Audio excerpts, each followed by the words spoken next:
able to get it at another time. And I'm going to let Steve take it away and give you the rules of the road, and enjoy yourselves. Okay, thank you, Terry. I see so many people here, and because I have 18 people signed up, and what I usually do when I have a course like this is to ask each person to introduce themselves Not tonight. and to tell me why, or tell us why you chose this course and what your interest in who wrote the Bible. But I've got a funny feeling that I just may forego that, only because there are right now 34 people signed on, and that might just take up the whole hour and a half, and I think that we should just probably waive that. But just let me give you a little bit of background on myself for those of you that don't know who I am and don't know me. I taught history and government and the Shoah, the Holocaust, facing history in ourselves at Chelmsford for 35 years. And I just absolutely loved them. It was absolutely great. And I was also very privileged to be able to have a parallel career as a Chazan. And I was the cantor of two congregations for 25 years at Temple Bethel and Lowell. And that's where my children grew up. And that was actually their home from when they were children. And it's always their home, even though the shul no longer exists. And then I was the cantor at Temple Rayham in Newton for 15 years and retired from there in 2012. And then Temple Emmanuel is the home, my home as a child. I grew up here, and I was, and after I retired from Rayham, I really wanted to be in a shul, and Elias and I were good friends and colleagues, and I decided to join Emmanuel, and I figured I would be retired. I'd be able to join my grandchildren, to play golf, and to do a lot and travel. And don't get me wrong, I've done that, and I'm also happy to say that number 13 was born this past Shabbos in Chicago, a baby boy. Yeah. And so I'm really excited about that. That's their first one. And but the powers that be at Temple Emmanuel had different plans for me. They didn't want me to retire. So I'm in semi-retirement. So with that said, and but the one thing I will do is that because of the nature of the course and the people who joined today from by the link and do not have the materials that I sent out to people, I apologize. But if you are interested and want to continue with the course, I would ask you to send in your email address, and I will be very happy to forward to you all of the information that I sent out. So with that said, I just want to kind of make a review that the syllabus of the course. This is really a wish list. I don't really fathom that I'm going to be able to discuss 14 chapters, the full 14 chapters in the book, and do a very decent job to it.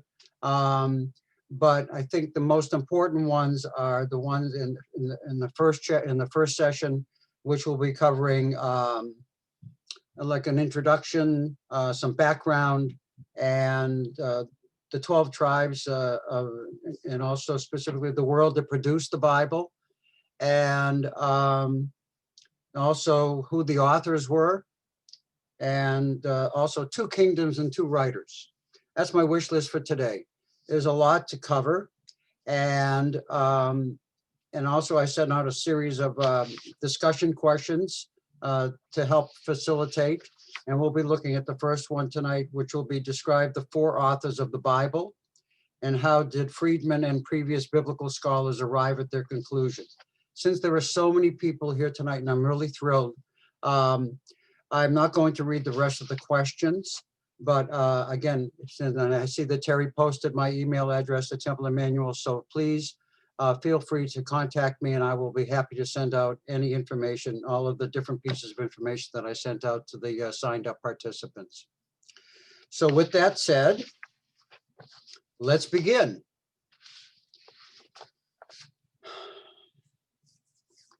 When we look at the study of the Bible, and we understand that from the Jewish perspective, traditionally, it was either God gave the Torah and the Ten Commandments to Moses directly at Mount Sinai, or he dictated it to Moses and Moses wrote it down.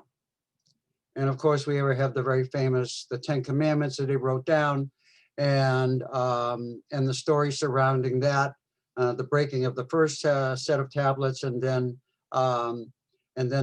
writing the second set. And we'll talk a little bit about that later on in today's session.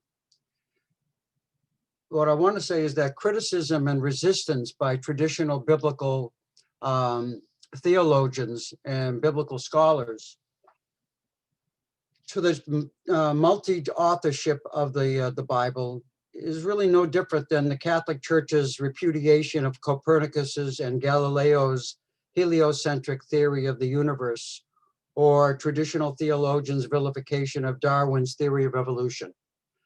When science and religion, when they clash, they clash. And religion is very, very slow to move off of its center.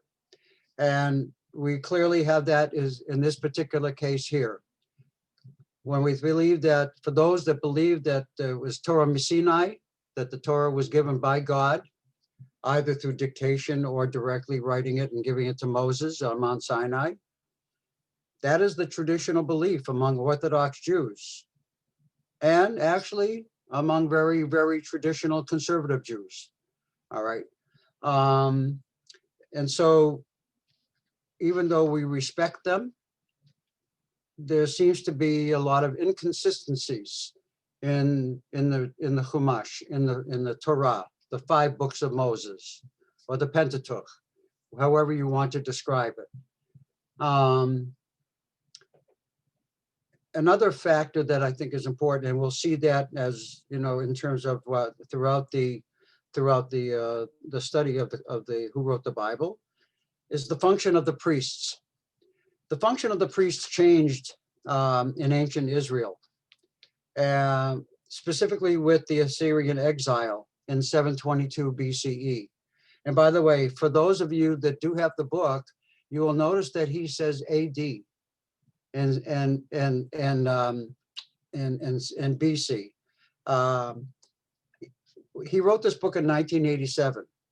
Even in 1987, among many, certainly even historians and people writing history or history books, history textbooks, they were already using the designation BCE and CE, before the Common Era and after the Common Era, to distinguish where it was before Christ and AD Anno Domini, in the year of our Lord, which was clearly exclusive, all right? Whereas BCE and CE is far more inclusive. So I'm always going to use BCE and CE. So I said, as the end, I said that the function of the priest changed in ancient Israel with the Assyrian exile in 722 BCE and the Babylonian exile in 586 BCE. Why? In exile, the priest's function, which was mainly to conduct the sacrifices in the temple, was not needed because they couldn't do it. And the priests essentially lost all of their influence. And certainly this happened after the destruction of the Second Temple. However, Jews are also very tied to the past and their history. And so today, and this is a sideline, he doesn't really talk about this in the book, but I think that's important, just so you know, to put it in some context and some frame of reference. Today, the Kohen Aliyah is the first Aliyah that is given when we read the Torah. And that is the honor, and that is a very fixed thing, the Kohen Aliyah. So that's how we honor it. The second Aliyah is the Levi Aliyah. Now, again, this is in traditional circles in the Orthodox movement, certainly in Israel, no matter where it is, whether it's in the Masorti, the conservative outside of the United States, and these two positions are very important, because in fact the Kohanim actually came from the tribe of Levi. All right, so just so you have some understanding of that relationship. The practice of duchening, the whole idea of duchening, is that when the priest would literally, in ancient times, they would remove their sandals, the Levium would wash their feet, and then they would go to the front, in front of the congregation, or to the center of the congregation, depending upon the structure of the building, of the room, and they would recite the Birkat Kohanim in a very specific formula with a very specific nigun, or musical motif. A third one is the Pidyon Aben. When a child is born, specifically a firstborn son is born, at the 30th day, and when they're born naturally, I should say, 30th day, the Kohen will give 50 shekels. You give 50 shekels to the Kohen, and of course we give, and it's supposed to be silver dollars, so therefore that's the tradition. And this is the idea of redeeming the child, and that now God has basically said the child is free now to be with free will and to live a healthy and happy life. So, and then there's another tradition in terms of with the Kohen, and these all relate to trying to preserve some germ of the tradition and the significance and the importance of the Kohen within Judaism. That a Kohen is not allowed to marry a divorcee, because this is supposed to be something that is supposed to be, the marriage is a holy institution. And even though divorce, the get is actually provided for in Jewish law and rabbinic law, the Kohen was considered to be something very special, and therefore to minimal attention to any kind of distraction, such even as divorce, marrying a divorcee. And finally, that a Kohen cannot participate in a funeral, cannot be near a dead body, cannot go into the cemetery, with the exception of the 7 immediate relatives. Okay, so this gives you a sense and an idea in terms of like the significance of the priest. And the reason why I emphasize this and why Friedman does, and actually I have kind of like expounded a little bit more on it, is because we have a whole book of the Bible that is devoted essentially to the priests, to the Book of Leviticus, all right? And Leviticus, the Levites, the whole practice of the Levites and the Levitical rite and all of that. So that we have throughout the whole, as a matter of fact, when rabbis and teachers have to try to discuss Leviticus, it's the one book that they would like to stay away from, because it is so deep, it is all full of detail and specifically about ritual. And quite frankly, in the 21st century, a lot of people are bored by that and turned off by that. So although I find it kind of a little bit interesting, we'll talk about that too. There are 3 main perspectives that we see throughout the course of the book: the literary, the moral, and the theological. As far as the literary is concerned, why did the author write one way or another? Was it because of the history, the person's history? Was there some kind of a direct involvement or direct experience that the author had that made helped him write, or moved him to write one way or the other, to take a position one way or the other? Maybe it was the politics of the day. All right, I would imagine that today, someone writing about the politics and then someone 300 years from now looking at this would really try to understand, what was it that, that why the United States was such a divided country, and how they can be bring together. And were there other periods in American history where such a divided? And then one would look at the American Civil War, and you could actually go all the way back to the War of 1812, when the New England states threatened secession because they felt that they were being discriminated against. So clearly that's another thing, is context is really important. So when were these people writing? When were they living? When were they writing? What was going on? And so, and did they have personal motivations? Did they have certain biases? Okay, they're human, so they might have biases. As far as morals concerned, in terms of the moral perspective, why did the author write down these laws?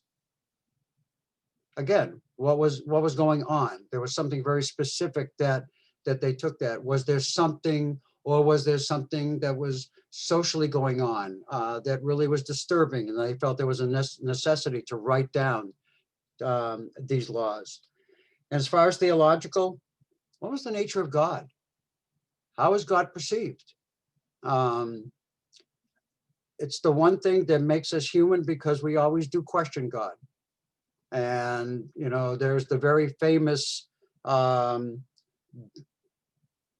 say, rant by the Rabbi of Beredichev, who, the Kaddish of the Rebbe of Beredichev, who argues with God. And he says to him, why did you do this? What have you done to all of our people? Why? Consistently, why do you make us suffer? Why do you make us suffer? And in the end, what does he say? Shema Yisrael Adonai Eloheinu Adonai Echad. All right. Or Yitkadal v'Yitkadash, you know, the idea, great and powerful. This is this recognition of God, and this tension between humans and God is also extremely important. And so how is God perceived? Is God judging? Is God punitive? Is God compassionate? Is God merciful? And the answer is yes. Okay, it's all of them. And so we're going to be looking, those themes will be throughout the entire book.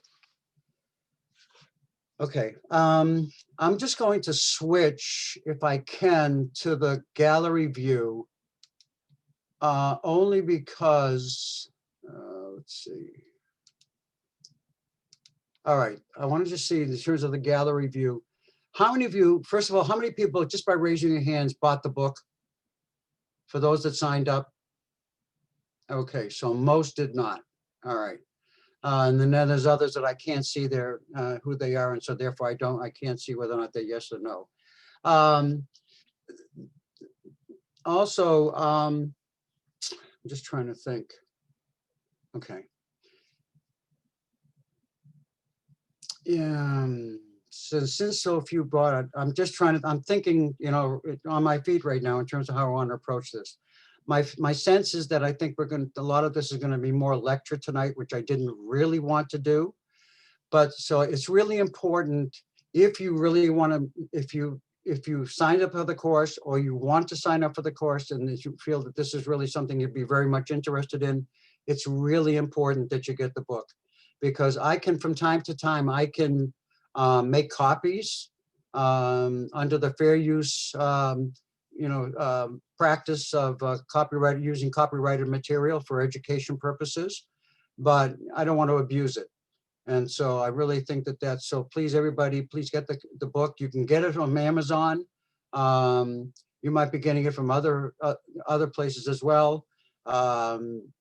So I don't think you can get it from the publisher, but I would check with Amazon and probably some other sites that you can get it. All right. Okay. All right. So here we go. All right. And besides, I'm just going to do the gallery view, because I honestly don't want to see my face the whole time when it's that, you know, when it's that different kind of view. All right. So really, what was the world that produced the Bible? And, you know, and specifically, you know, we're looking at the period. We're looking at the period from 1200 to 722 BCE. You take a look at the land. How many of you have been to Israel? Ah, okay. And how many of you have walked the full breadth of Israel, from the north to the south, from the east to the west? Really? Oh, I did it in a day. No, I'm only kidding. All right. It's about the size of the state of New Jersey, actually. And so just imagine yourself just walking, down the Garden State Parkway, okay, or I-95. So it gives you a sense from the beginning of from New York down to Delaware. So the geography itself, the location is really important, and it's important for a number of different reasons. We see Israel, and again, for those of you that have the maps that I sent you, although this particular one isn't, is really more for the tribes of Israel, but I'll try to visualize it. That here you have this little country, Israel, located between the Sinai Desert and Egypt and the Sinai Desert. In the north, you have, Lebanon and Syria. To the east, you have Jordan, and actually a little southeast Saudi Arabia, and that area. And to the west, the Mediterranean. That's your geography. That's a little location, and it really was the crossroads, for traders and caravans. It was the center because it could be accessed by ship, and it could be accessed by land, and so that was really important. And the south of Israel, in terms of the very south, there is the Red Sea, where the port of Eilat is located. All right, and so that gives you a sense in terms of what is there. And the north is very fertile. In the south, it's desert. And the central part is mountainous. But around that, if you really look at in terms of, that's a geographic description of it. But if you were to look at in terms of think about where Jerusalem is, where Tel Aviv is, and you go right across a 45-minute, car ride, 45 minutes, and it's smack dab in the middle of the country. Jerusalem, unlike Tel Aviv, Jerusalem is in a mountainous area. And it was specifically chosen by King David for that particular purpose, but I'll come to that in a couple of minutes. The theology of Israel at the time was clearly monotheistic. Okay, monotheistic in the sense that was the Israelite God, and I say the Israelite God because Israel in ancient times originally was called Canaan, and it was populated by pagans. They believed, they worshipped idols, and a lot of their specific practices were part of the commandments given by God not to do what the Canaanites did in terms of their practices, specifically such as child sacrifice or human sacrifice. And the whole idea of just in terms of the way they ate, the foods they ate, the types of animals that they ate, the structure of the Bible, and specifically when we get to in the Book of Leviticus, Vayikra, the Parshat Shmini is specifically, it describes the specific food animals that we are permitted to eat, and we are prohibited from eating, not just animals, but insects. And there are kosher insects, believe it or not. Okay, grasshopper is a kosher insect. And there's specific physical descriptions that tell us that, what we're allowed to eat. Same thing with birds and fish. And so when we think about God is not, or what we've referred to as Adonai or Elohim. In biblical studies, it is basically referred to now in modern times as Yahweh, Y-A-H-W-E-H, Yahweh, because even though it was mispronounced by some as Yehovah, because you see the letters Yud, Hey, Vav, Hey, And so those that had a knowledge of Hebrew literally pronounce it as they saw it, but that we really don't know how it's pronounced. And actually the only time that God's name was ever pronounced, and which we do not know, was by the Kohen Gadol on Yom Kippur in the Holy of Holies, in the Kodesh Kodeshim on Yom Kippur, okay? And that was the one time that the people heard it. Other than that, they didn't know. Culturally, the people spoke Hebrew. Hebrew is a Semitic language. It's a derivation of many Semitic languages such as Arabic, Aramaic, but Hebrew is Ivrit, and it comes from the root ayin vet resh, which literally means to cross over. And what did Abraham do? Abraham crossed over. He crossed over in many ways. He crossed over theologically, from being where his father was an idol maker, although that's more of the Mishnah as opposed to the actual text. But Terach, but clearly he came from an idolatrous society and went over to the other side and worshipped a God, prayed to a God that he couldn't see. He could talk to him, however. So that was a little bit of a bonus, a little bit of a benefit. And whenever they would write on papyrus, because that was the kind of material that they would use to maintain those documents. They lived in stone houses. They did live in tents, all right, as well, but they lived in stone houses, either 1 or 2 stories high. And we know this in part because when God commands the Israelites to clean their homes of all chametz, anything that is unleavened bread, well, they had to have homes. It's not that difficult to clean a tent. All right, your tent, you're on the ground. It's not that. So it's clearly something that's a little more solid. Well, their diet was meat, vegetables, bread, grains. It was very, very typical of an agrarian society. Okay. As far as the historical record, we really don't know much about them historically, much before 1200 BCE. And that's why we chose, Friedman chose 1200 BCE to 722, that particular period. It is the time when the Jewish people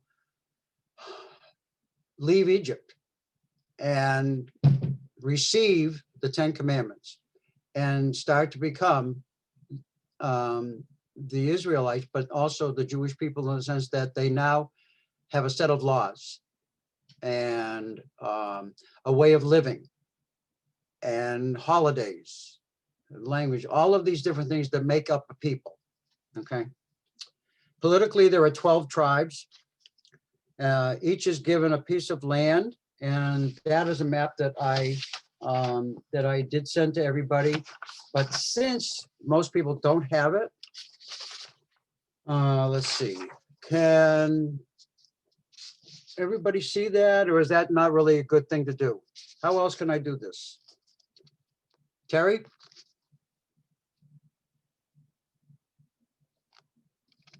Is that, can you see? Back it up a little bit, because we only see part. Back up a little. Better. Is that viewable? Yep. All right. The point is this, that they were inside of what we know as Israel today, and they were outside of what we know as Israel today. And that's what's and that has created problems for the state of Israel today, post 1967, because the land outside of, on the other side of the Jordan River, we know that as the territories. And so therefore that, that has created a number of different issues. But in ancient times, that is where they lived. As you can see, Reuven, Gad, part of Manasseh, and then Dan is in the north, Asher, Naphtali, Zebulun, Issachar, Ephraim, they're all over the place. Shimon and Judah are in the south, and Ephraim is in the middle, And so they really occupied all of this entire area. The one tribe that did not get a portion of land was Levi. And Levi, but he was able to benefit because he could actually sponge up all of the other 12 tribes. That was something that he could do. The people from the land of from the Levites. But also understand that they performed priestly functions. So therefore they were kind of, I would actually equate them in some respects to a circuit judge in the American West, when they used to have a judge, or like a Supreme Judge, Court Justice would actually have a district, a large area, and they would travel and throughout a certain part of the year, and they would actually conduct trials and legal hearings. So you also had judges. The judges are not necessarily like we think of judges today, but they were more of a political power. Probably the most famous of all of the judges was Deborah. So much so that we actually have on Shabbat Shirah, the Sabbath of Song, when we read from the Torah, the crossing of the Red Sea, the Shirat Hayam. The Haftarah for that day is the Shirat Devarah, and so it's so she does have she takes a prominent place in Jewish culture. They also had prophets. Samuel was a prophet, and he was also a judge, and he was the last of the judges, because the people at that time were feeling somewhat insecure by the fact that the Philistines were threatening their existence on a rather almost on a daily basis. And so they begged Samuel to appoint a king, and Samuel resisted. Samuel had a discussion with God according to the Torah, according to the Tanakh, and God said, "It's okay, let them have it," because they also want to be like other nations, and other nations had kings or queens. They had royalty. This is the way it was. Monarchies were the rule of the day. They were enslaved for 430 years in a country with a monarch. So this was nothing unusual. This was actually their frame of reference more than anything else. And so Samuel gives in, and he appoints King Saul as the first king. Saul was not a very good king. He was actually a weak king. He clearly was not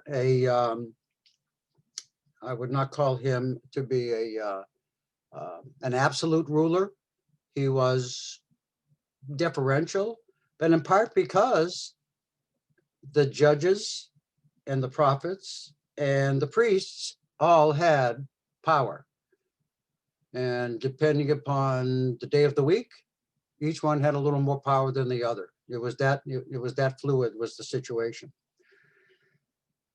After Saul, we get David, and he's probably, obviously David HaMelech and Shlomo HaMelech, his son, are probably the two most famous of all of the kings of ancient Israel, certainly of the early period. And David and Solomon were two very different people. David, he was a military leader. Of course, we also know the very famous story of him when we from Hebrew school or Sunday school when we were kids, of the slaying of Goliath, and that he was also very smart politically. The very first thing David did, when upon ascending the throne, was to move the capital of Israel from the south, from Judah.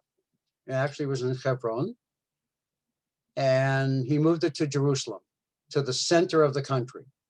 He did that for, number one, he did not want that the Israelites in the north would think that he's favoring the south, and so he moved that up there. We'll also see another reason, because he moved from Hebron up to Jerusalem, up to Jerusalem, that when looking at the authors of the Bible, and we see in some of these stories that come about, why Hebron is really important, for one of the authors. Okay, or the South, Judah was very important for one of the authors. And there are a whole series of other kings that follow his son Rehoboam, Solomon's son Rehoboam, and Solomon's the one that builds the temple. It's interesting that Solomon, as well as David, that they marry out of the faith, because there were actually exceptions to the rule about intermarriage. It's almost like Machiavellian in a sense that it was like, for political expediency, and politics make strange bedfellows, that there were certain things that were allowed. Intermarriage, as far as being forbidden and prohibited by Jewish law, is rabbinic. Even though it's implied in the Torah and in the Tanakh, the other books of the Bible. After the destruction of the Second Temple, even before the Second Temple, when the rabbinic period begins, that intermarriage was forbidden. And that probably made a lot of sense to do that, partly because for a few hundred years, Israel had been occupied by the Greeks first, and then the Romans. And so they had constant contact with them. And people are people. People fall in love. People fall out of love. People develop relationships. We have friends who are not Jewish. We are very cleansed. We might even have family that are not Jewish because of intermarriage, even though maybe the children converted. There's a lot of different situations. The Israelites were facing the same thing because they were in constant contact with the Romans, and before that with the Greeks. So that is why that makes sense, that the rabbis determined that intermarriage was actually prohibited by Jewish law for everybody, regardless of their position in Jewish society. Okay, so again, this is going to be kind of hard because I was planning, and I'm thrilled that so many people are joined. How many of you have access to how many of you can actually have access to your computer and can get online, where you can access, separate from how you're using for Zoom, HeBCal, HeBCal. If you can do that, and Terry, if you can, I think Terry, you have a copy of the email that I sent you with this here, with the Bereshit, with the Genesis. And if they go directly to that source, if they type that in, they will get the language that I sent out to everybody, even though I marked up these copies here for specific reasons. Can we do that?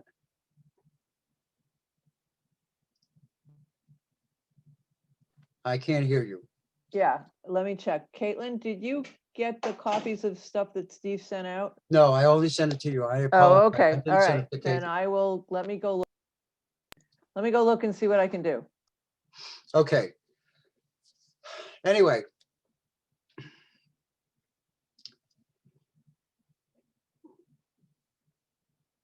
The fact that we have different authors, and clearly this is the direction we're going, and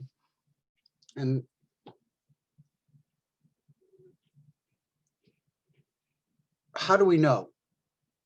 What is there in the 5 books of Moses that tells us or indicates or piques our curiosity about the fact that something's amiss here? Something just doesn't sound right. And we start off right off the bat with the Genesis, with the creation of the world. All right. Bereshit bara Elohim et hashamayim ve'et haaretz. And there are so many different translations. Bereshit means in the beginning. In the beginning. Bara, created. God created et hashamayim ve'et haaretz. The heavens and the earth. The sky, the heavens and the earth. Okay. And we know that, and it's very specific. What happens? We say that the the earth was being unformed and it was void with darkness over the surface of the deep and the wind. We all know these stories, and I'm not going to go into it because that's the point of it, is not to talk about these specific, the first few days of creation. What is interesting is that there actually are two creation stories that were blended and blended by the person who is actually the fifth person we talk about, the four authors. And then this fifth person is the one who actually took all of these different traditions, these different stories, and put them together. And that is the redactor or the editor. Okay. So how does he do it? Or how does she do it? Okay, great. Oh, wonderful. Super. Does everybody see this now? Can we go to page 2? Or can I go to page 2? Yep, give me 1 second. Let me put up page 2. Oh, yeah, because we're gonna, okay, on page 2. Oh, this is great, Caitlin. Thank you so much. Of course.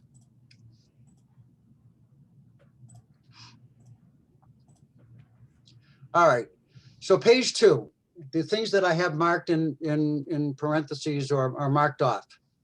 Here we have plants and trees and vegetation.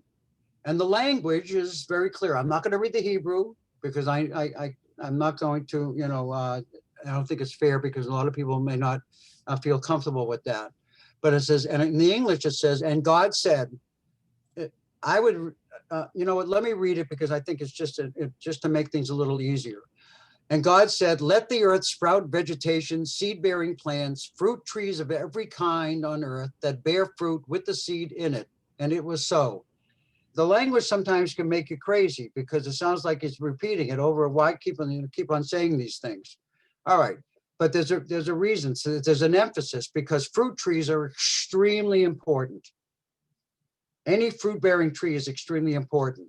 So much so, and here I digress just for a second from the text, that we have in what developed later in the Torah in the book of Deuteronomy are laws of war and what we can do and what we can't do. One of the things that we are prohibited from doing when we conquer a country is to destroy its fruit-bearing trees. Okay. I'm not going to get into the reasons why, but I'm just saying to you, here it is. This is like the first day, right in creation, the beginning of creation. And so the fruit bearing is really important. Okay. Now I'll go on to say, and there was evening and there was morning, a third day. All right. Page 3, Caitlin.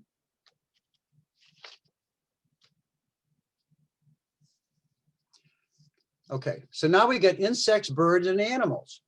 God said, let the waters bring forth swarms of living creatures and birds that fly above the earth across the expanse of the sky. God created the great sea monsters and all the living creatures of every kind that creep, which the waters brought forth in swarms, and all the winged birds of every kind, and God saw that it was good. God blessed them, saying, be fertile and increase, fill the waters in the seas, and let the birds increase on the earth. And there was evening and there was morning, a fifth day. God said, let the earth bring forth every kind of living creature, cattle, creeping things, and wild beasts of every kind. And it was so.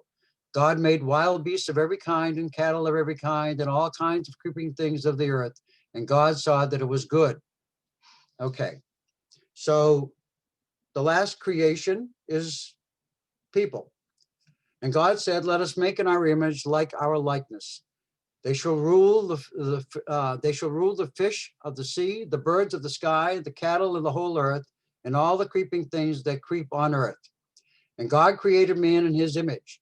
In the image of God, he created him. Male and female, he created them.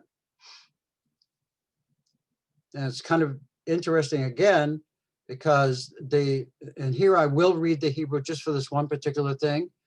And it says, Vayivra Elohim et Adam b'tzalmo, b'tzelem Elohim bara oto, zachar nekeva bara otam. It is like the language, and God created man in his image. In the image of God, he created him. So are we to assume that this is what God looks like? Okay. it's a question that's raised, obviously, you know, the anthropomorphism of God. But then it goes on to say, male and female, he created them.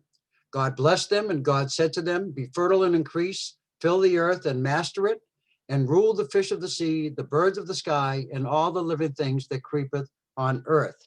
Okay, page 4.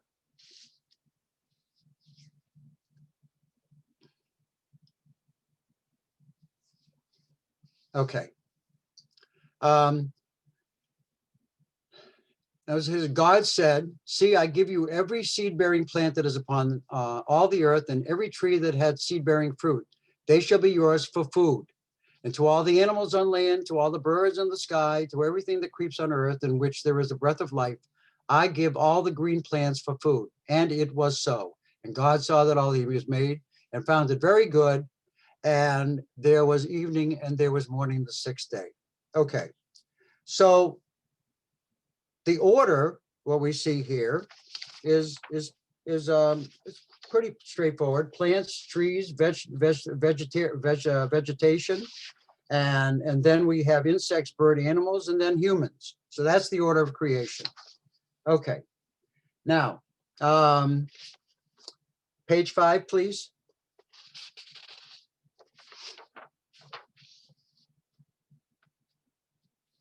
Okay. This is the second creation story. At the begin, it's right after it's the beginning of chapter 2. All right, and in the beginning of chapter 2, just to kind of like remind you, it's the Vayachulu Hashamayim Va'aretz V'chol Tzavam. Does that sound familiar? The Vayachulu. It's the prayer that we recite before we recite Kiddush on Friday night. It's also part of the Friday night liturgy, the Sabbath liturgy, or the evening liturgy. And so this is talking about the creation of the Sabbath. This is the last creation that God performs, and it's the Sabbath, and on that day he rests. He doesn't do any work, but he did create the Sabbath for the purpose that we work 6 days, and on the 7th day we rest. Okay. Now we get to the second creation story in chapter 2, and it says here, the Lord God formed man from the dust of the earth. He blew into his nostrils the breath of life, and man became a living being. Now, when we read it, this is kind of like a continuous part of chapter 1, and then there's chapter 2. And it goes on to say, the Lord God planted a garden in Eden in the east, and placed there a man whom he had formed. We don't know who this man is or anything like that, but it's just, that's the way it is. Okay. And then we see plants, trees, and vegetation. And from the ground, the Lord caused to grow every tree that was pleasing to the sight and good for food, with the tree of life in the middle of the garden, and the tree of knowledge of good and bad. Okay, I'm not going to get into the story about that. But then it goes on to say at the bottom of page 5, and then we're going to move on to 6. The Lord God took the man and placed him in the Garden of Eden to till it and tend it. All right. So that already tells us that people were supposed to be agrarian. They were supposed to live off the land. They're supposed to be shepherds or whatever, but they're supposed to live off the land and to be in touch with the land. That is what God created. And God's greatest creation is the one that's going to take care of God's creations. That's his function, or her function. Okay, 6, please.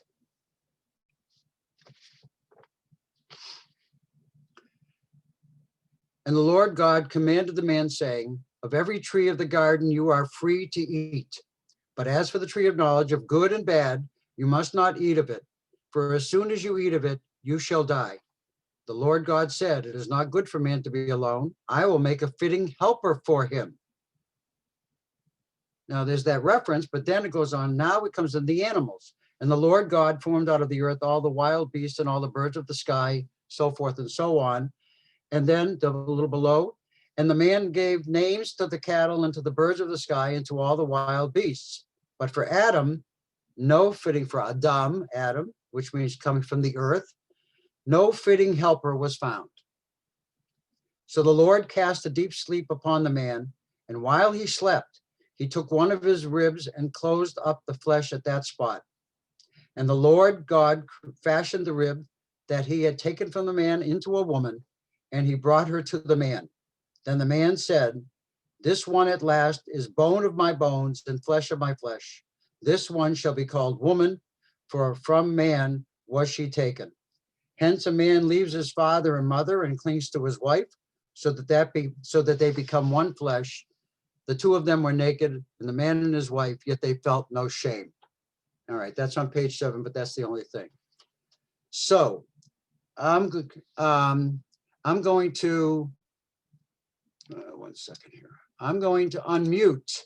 I'm going to take a chance now. I'm unmuting everybody. Okay. And your reaction to these two stories.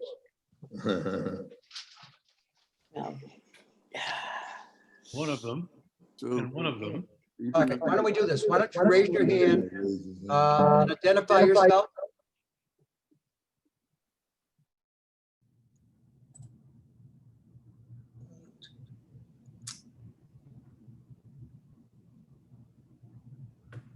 Steve, you're muted. Yeah, Go so ahead. if somebody has a question, just start talking and we'll let you, I have a question. Oh, that's a good way. You can do the questions as well, too. You can chat. I have a question. Yes. If God did not want them to eat the tree because they would die, why create the tree in the first place? Do you want me to give a real scholarly answer? No, to tell me what was on God's mind. What happens when a parent tells a kid not to do something? Yeah. You know very well, right, of course. It's human nature. You tempt them. You want to. It's almost like it's a test. See if they can Okay. control themselves. And yeah, I mean, it's leaving a child. It's like leaving a child in a room with a cupcake, and he said, "I'm leaving in this room with a cupcake, but don't eat it." And you wonder what's wrong with his parent. Why would he leave the kid in a room with a cupcake? because I think that that parents, if they want to teach their children lessons, parents can behave in odd ways sometimes, and their approaches and how they behaviorally work with their children, because you know what, the truth of the matter is, at least when they're young, nobody knows a kid better than their parent, and they see these things and they understand them, and even though that's not the purpose of the discussion, so that in terms of what Friedman's trying to point out, I think it's very valid and important, because the relationship that God has with people, with man, or with people, with humans, is very complicated. I think In today we like ancient times, it's not simple. It's not simple. It's very complicated. You look at the relationship that Abraham had with God. You look at the relationship that Moses has with God. And in fact, you look at someone like Elie Wiesel, all right, someone with whom we can identify in terms of what happened to him. And while he was on the train on his way to Auschwitz, as his father died, he said, "Where is God? Where is God?" All right. So it's that thing. Parents test us. It's also a little bit of character building, because you know that they're going to be tempted to do that because you told them not to. Now, how do you handle it? Do you sit down and discuss it with them? Do you understand why they did it? Or do you punish them? Because then it's a thing. I haven't got all the answers. I've got I've got a lot of grandchildren. I've got 3 children and 4 stepchildren, and they're all different. And they're all different ages. And now I got 13 grandchildren and 14 coming in March, and each one of them is so different. And how do you parent them? And I guess maybe being a teacher and working with kids, and I love working with kids, even though sometimes they can drive you up a wall. I love working with kids because they're real, and they're genuine and they're fun. And I think they prepared me for working, being a parent and being a teacher really helped me try to understand, the human condition and how people behave. But if we look at the stories here, I do want to get back to the stories themselves. So what are the differences?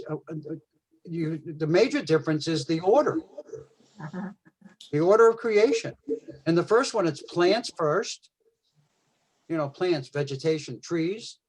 And then, it's animals, and then it's humans. In the second story, it's man first, and then it's plants, and then it's animals, and then it's women, all right? And of course, even that's different. In the first story, God creates man and woman essentially at the same time, right? That's what he says. In terms of creating them. Yeah.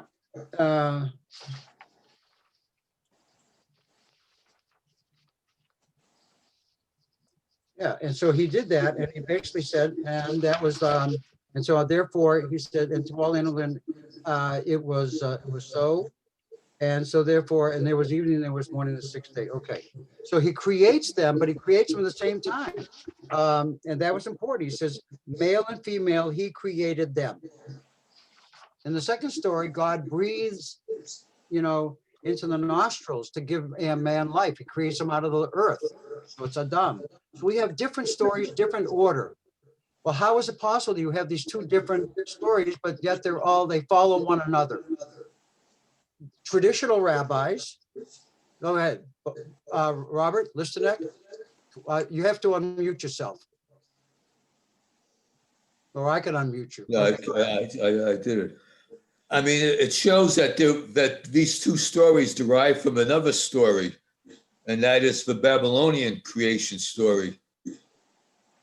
Go ahead. I mean, is that what you're going to bring up?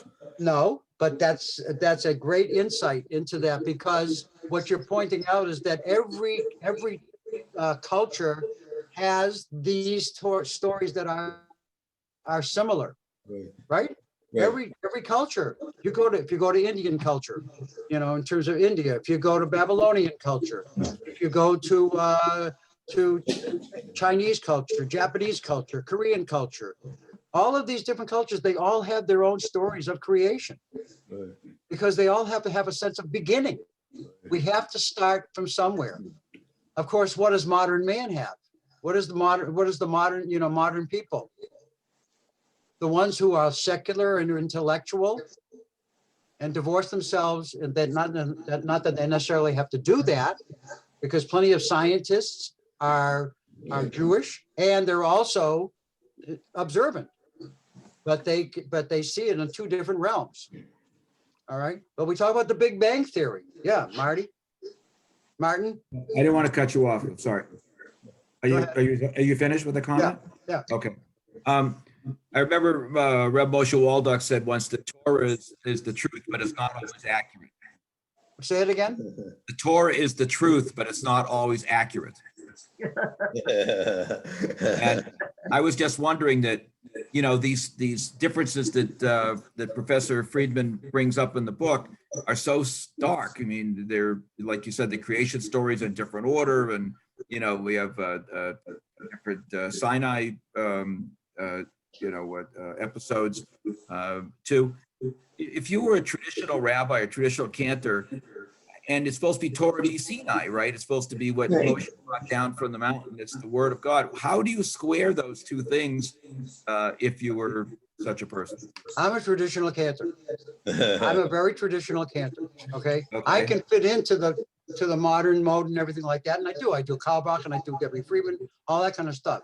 I do that. That's not the issue. I will use musical instruments, although that took me a long time to use musical instruments on Shabbat. Okay. Now I'm very comfortable with it, and I see it enhancing the service. Others don't, and that's fine. That's a very personal thing. But what I see it as, how do they reconcile that?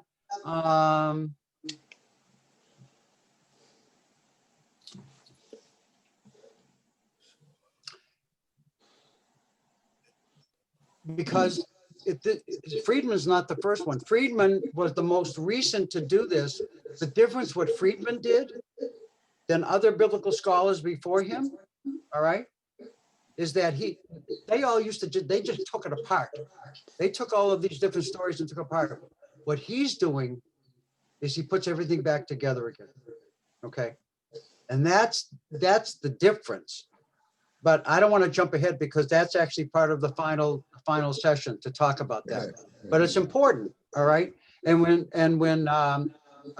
we talk about, when Bob talks about the Babylonian culture, all these different cultures, they had they have a beginning and they have the cultures. They also have a flood story, okay? They have the flood story because everybody has a flood story because at one point, how did all of this stuff happen? That there's, that's Gilgamesh, all right? All right, the whole thing. And then and then when we get into, and again, this is an aside, but the Code of Hammurabi out of Samaria, you look at that and compare it to some of in terms of the Noahide laws, all right, the seven laws of Noah, and later on the 10 Commandments and other laws and mitzvot that you find in the Torah. They're very similar.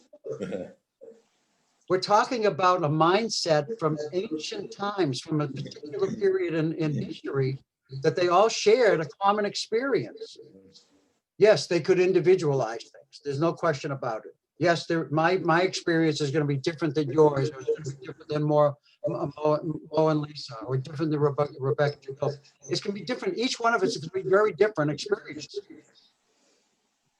But but we do share a common history in a sense, and and I think that's something to look at, and that's why I think these stories are so fascinating. When I first picked this book up in 1987, when I bought it soon right after it was published, I was like, I said, don't bother me, leave me alone. I'm just like, I said, kids, I love you, stay away. This book is just really, it just grabbed me, and I was just eating it up, and it was fascinating. And then I would go look at the other sources and stuff like that, as opposed to what, just what he was talking about. And you can see it. You can see it. And that's why it's exciting. So that will bring me now to, well, who are these authors? These are two different stories. All right. And the authors, the first two authors that we see, it's not just Friedman, by the way, going all the way back to the 17th century, early 18th century, I should say, that you had a doctor, you had, so it was a physician, and let me specifically, I have it written down.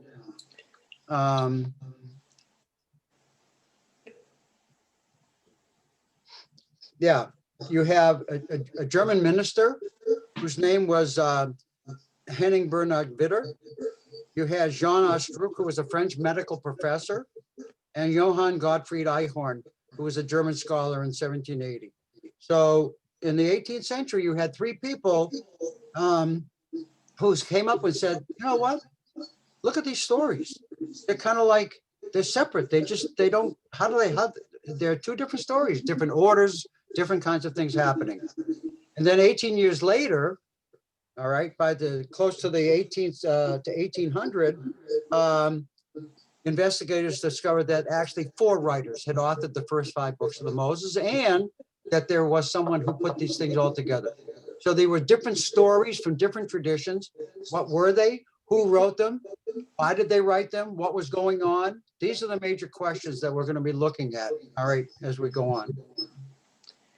The 2 authors that they discover here are J and E.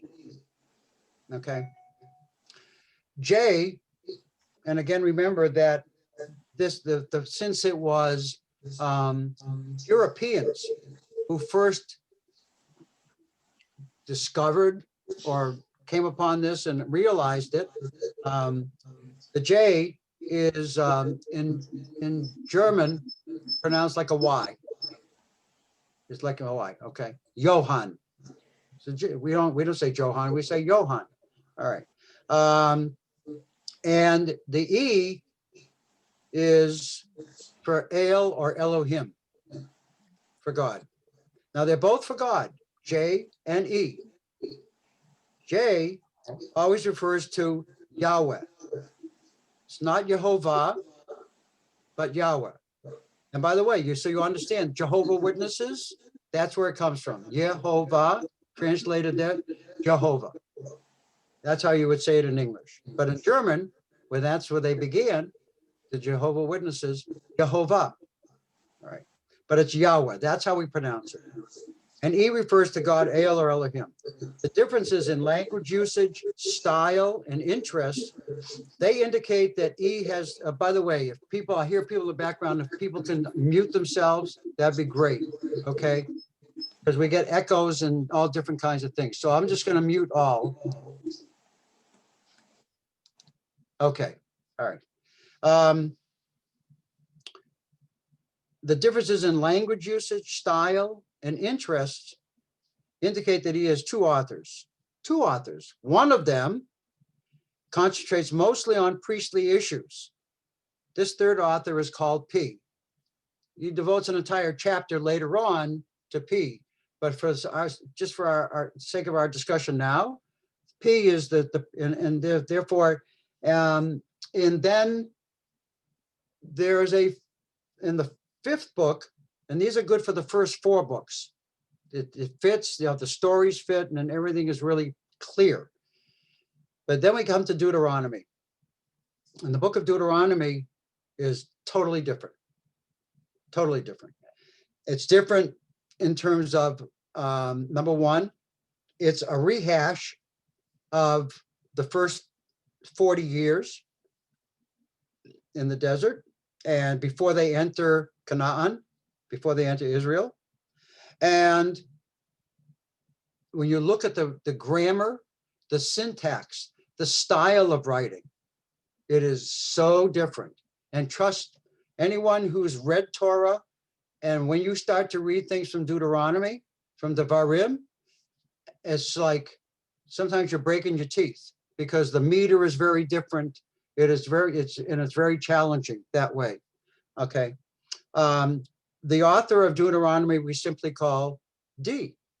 All right. So J, Yahweh for Adonai, E for El or Elohim, P, the priestly, and D, the Deuteronomist. All right, for Deuteronomy. Okay. Now, you can imagine how Christianity and Judaism as a whole reacted to these theories, all right, to this whole idea of the fact that it's not Torah Sinai. Are you kidding? It can't be. So there was real pushback from Christians, specifically Roman Catholics. And as I mentioned earlier in my introductory comments, that Christianity always found itself basically thinking that no matter how powerful the Roman Catholic Church became, it always found itself when something came up like science, like with Copernicus is the idea of the fact is that the sun was the center of the universe as opposed to the earth.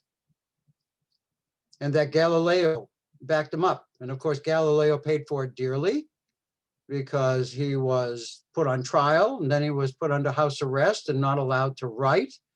And, but somehow that he was able to get around it. So that's really important. And when Darwin's theory of evolution came out, that was huge because that challenged the creation story big time. And the whole idea of the fact is that God created, everything as opposed to things evolving from a one-celled amoeba, all right, and everything else sprouted from that. So these are all very challenging, and it's really hard for for people to accept. And just look, politics aside, days like with the pandemic, they don't want to buy into the fact that they have to wear masks and they have to, isolate and stuff like that. It's just that for them, it's hard because socially it's hard for them just for them to do that. And especially in young people. And that's why I say politics aside, because on both sides, there are people doing this. So it's hard. It goes against the grain of human nature. And that's why something that challenges you, such as a pandemic, it's scary. And when it's scary, we don't know how to react. So we want to revert back to what makes us feel most comfortable and safe. All right, even though it's it may be the worst thing for us to do. All right. So, but what really bothered Christian theologians and Jewish theologians about these stories coming together, these, with J and E, these two authors, and P and then D. What bothered them was that these stories seemed to all like mesh so beautifully, and that just like told one long story, but we don't know what these traditions were. Whoever redacted, whoever edited all of these different stories and put them together, brought them together, did one hell of a job. All right. Probably should get editor of the century, of the millennia, because that was really something that was amazing, to take all of these little things. And what is this all about? On a larger picture, and I'll just talk in generalities. You're talking about 4 different people who lived at 4 different times, who lived in different situations, who experienced different things, who came from different traditions, who may have lived at a time when sacrifice was looked upon as immoral. It's just an example. All right. We don't want to do that. That's it's animal cruelty. Why are we doing this? Yes, we can slaughter animals for food, but then according to the Jewish way of shechita, that's the most humane. Others would argue against that. So there's all different kinds of things, but we need to understand what were their motivations, what was their shtick, what was really pushing them to write these things, to take these positions, to create these stories, and everything like that. Okay, so, well, it's 9:14. Are you people willing to go another 15 minutes? Yeah, okay. Well, I see the number hasn't changed, so it's okay. That's good. I mean, it hasn't gone down. It stayed the same. All right. Okay. How do I do this? All right. I had also put as a PowerPoint presentation, Caitlin, she's still here or no? Yes, I'm still here. Oh, there you are. Okay. Can I have, how do you want me to do the PowerPoint? Like we did this afternoon, the share screen? Yep, or you can send it to me, either way. Oh. All right. Let me get out of the view then. I'll just go to, let's see if that'll, that's, okay, there you are. Okay, good. Okay. All right, let me send this to you. No problem. And while I'm sending this to Caitlin, if I can, my computer's been a little bit nuts today. Yeah, okay. This is not gonna work right now. All right, let me just put it up. Okay.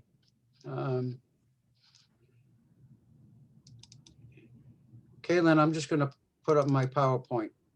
Yep. Does it have sound or no? No sound. Wonderful. No, it's just like reading. Perfect. But it's the flood story that I have.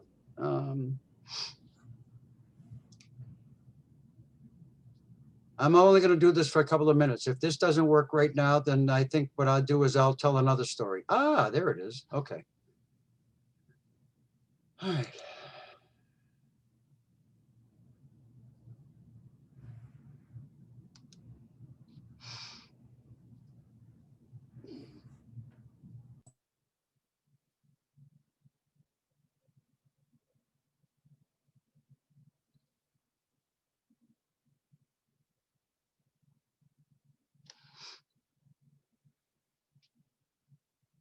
Hello?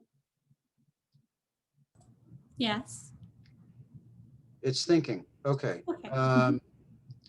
All right. Okay, good.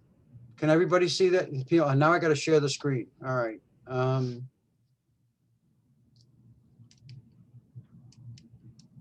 I have to end the show. I have to do it that way, I think. Hmm. I am sorry. Okay, this is not, oh, good. All right.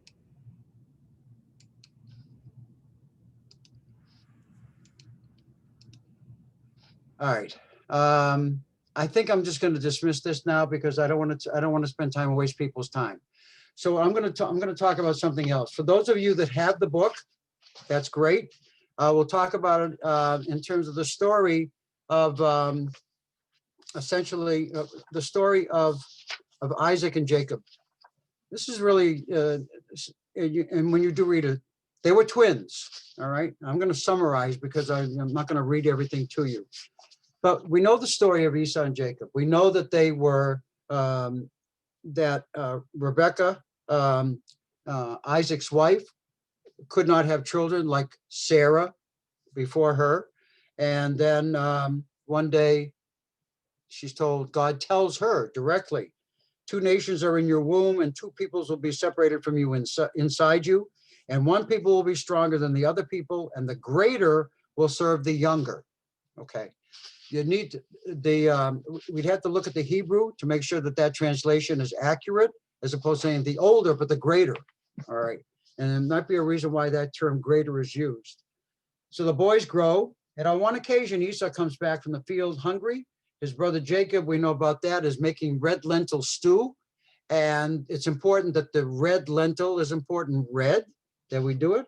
That Jacob tells Esau that he will give him some of the food only if Esau swears to give him his birthright in return. Since Esau was the oldest, he gets the birthright. That's an ancient tradition in all societies of ancient societies, that the firstborn gets the birthright.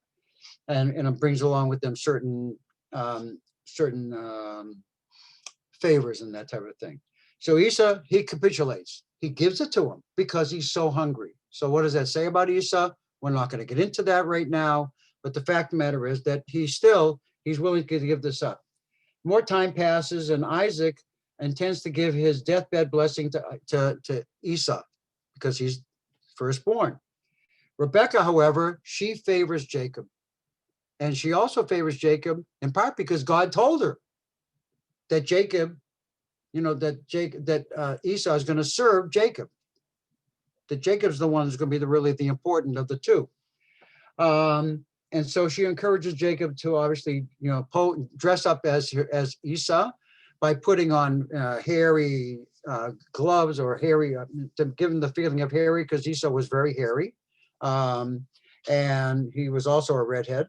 We know that as well from the description. Anyway, and because Isaac was basically totally blind, almost totally blind, he could only tell by the voice. And he says, and so they basically, Rebekah and Jacob, they deceive Isaac. Isaac gives Jacob Esau's blessing. Esau later comes in and Jacob tells him, oh, I already gave you the blessing. What are you here? He said, what are you talking about? And Esau realizes that it was Jacob that got the blessing. And now, so then what he says that, basically he says, Isaac gives Jacob the blessing, which includes dominion over his brother. When Esau arrives, Isaac tells him that the blessing had already gone to Jacob. And Esau asks for a blessing as well. His father gives him the following blessing. All right. By your sword you will live, and you will serve your brother. And it will be when you are brought down that you will break his yoke from your shoulders. Okay. So now the questions, Friedman asked several questions. Why did someone write these stories with these details? The answers are tied to the life of the writer's world. Again, we're talking about what was going on. All right. Why red lentil stew? Because the story says Esau became known after that as red. The word for red is Edom. Edom. Also, it's the same form, by the way, Adam or Adamah, the earth, and the earth is brown, but red too. You can have your reddish brown as far as that. So therefore, Esau is traditionally regarded as the father of the Edomites. And since they were cousins, or actually brothers, but everybody, all of their offspring and the generations afterwards are cousins and relatives. So we have more of an affinity for the Edomites than the other non-Israelites. Why twin brothers? Because the people of Israel and Judah, the king of the two kingdoms, regarded the Edomites as kin and related to them ethnically or linguistically, as opposed to, say, Egyptians or Philistines, who were regarded as outsiders. So this just gives you an example. These are just some of the questions that go into this, that we look into, that, you know, the stories and why these characters, these stories are actually meshed together. All right. My challenge to you would be, is if you want during the week, is to go look at the story of Esau and Jacob, and to see if you can possibly pick out maybe some of the language. What might be J, what might be E, or what might be P and what might be E, or what might be P and J. Because E and P are pretty much, they come alike, because E is God, is Ale, is judging, is the one is more like a melech, a king. So therefore, also in terms of more the legal, whereas J is more of a merciful and kind, and actually may even be willing to dialogue. Okay. It's referred to basically like when Abraham was talking to God, even though it was God was always El or Elohim, there was somehow he was able to negotiate with God, especially like for his nephew Lot, all right, and Sodom and Gomorrah. Okay, so these are just some of the examples here, and I don't want to go over the time. It's 9:23 now. So everybody's assignment, and anybody who wants to join, please send me your email, and I will be happy to send you all of the handouts, or the handouts, the attachments that I have, and the other ones. And next week, I think what we're going to do, we're going to start off by looking at the flood story. Okay, that'll be, and that's in chapter 1, chapter 2, J and E. But the flood story is really important. It's really important, and then we'll move on. Again, this my syllabus is a wish list. If it, and Terry, you're still here? You're not asleep? That's good. Okay, so I'm still here. all right. Is it possible after the 4 sessions, and anyone who wants to hang out, can we do this like a chavurah on our own? Because I don't want it to impact on the adult education schedule that's set up, you know, during the week and everything. Sure, we can talk about it offline and work it out. I'm just talking because I just know that this was my wish list. And I think that, you know, especially since not everybody had the book this Right. first session, so it made it a little more challenging, and I had to kind of like punt a little bit. Okay. So, Yeah, anyway, we'll talk tomorrow. okay. Okay. All right. Everybody, Lila Tov, and Yes. We'll see you next I week. hope you have a good week. We'll see you next week. So you look at the syllabus, and again, I'll send it out. So I want to do that. And I also want to look at a bit at the Two Kingdoms, chapter 3. I might just lecture on that chapter, a very short lecture. Probably won't do justice to it, to the chapter itself, but you can read it. But I really want to focus on chapter 4 a little bit, but 5, 6, and 7. Those are the ones that I really want to focus on for next week. Okay. Okay, I just want to thank Steve, because, you know, translating your teaching into Zoom is not the easiest thing in the world for anybody, and it's a challenge. So, you know, you take your style and you put it into this crazy situation, and it's very different. So thank you for tonight, and we look forward to more. And thank you and Caitlin. You're a doll, Caitlin. Thank We'll you all so make much. it Really. happen. Yeah, it's great. Thank And thank you, Terry, for putting this all together. Thank you, Steve. Sure. All All right. right.